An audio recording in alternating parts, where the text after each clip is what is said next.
Hola, com estan? Acabo de tornar de París de moderar-hi una taula rodona a la Conferència del Canvi Climàtic en el marc de la reunió dels governs regionals que tenen competències en medi ambient, des de Catalunya al País Basc, passant per Escòcia, estats federats alemanys, estats federats nord-americans, mexicans, províncies canadenques, sud-africanes i així fins a 44 governs. La Conferència del Canvi Climàtic la fan a Le Bourget, a la Fira de Mostres, a prop de l'aeroport Charles de Gaulle, i tot quadra. S'hi arriba en tren, a l'estació hi ha uns autobusos híbrids que et porten a la conferència, són gratuïts, a dins la conferència les construccions són de fusta de conglomerat, tot, les parets, els faristols.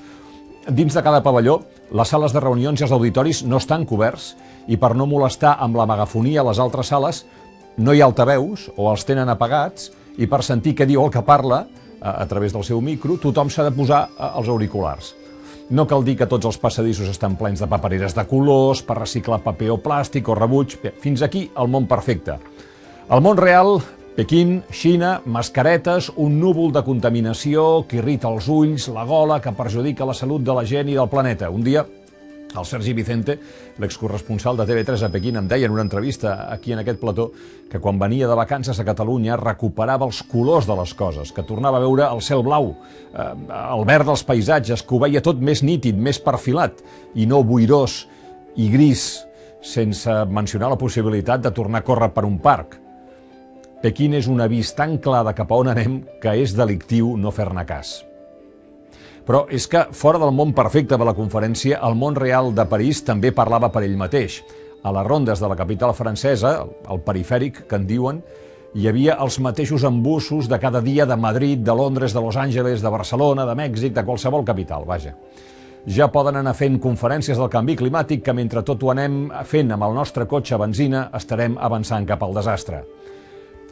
És veritat que hem avançat, hem pres consciència del problema, a casa tenim una col·lecció de galledes per reciclar, tenim els contenidors de colors, ha tornat la bicicleta, hi ha més energies renovables, tot això és veritat. Però el canvi de patrons de consum és encara massa lent i la tirania del cotxe privat alimentat amb petroli no té pinta d'acabar-se.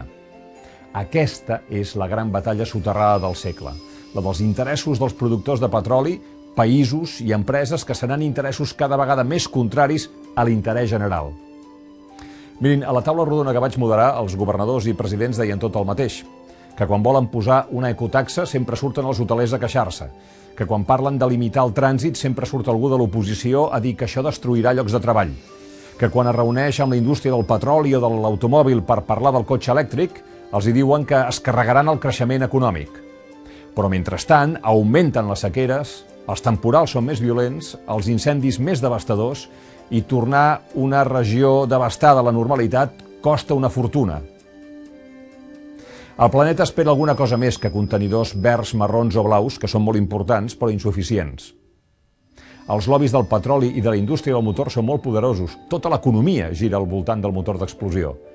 Si els nostres polítics, quan van a negociar, quan fan propostes noves, no tenen al darrere un clamor democràtic per córrer més en el desenvolupament d'un transport més net i del desenvolupament de les energies renovables, tenim les de perdre i conferències com les de París tindran regust a fracàs.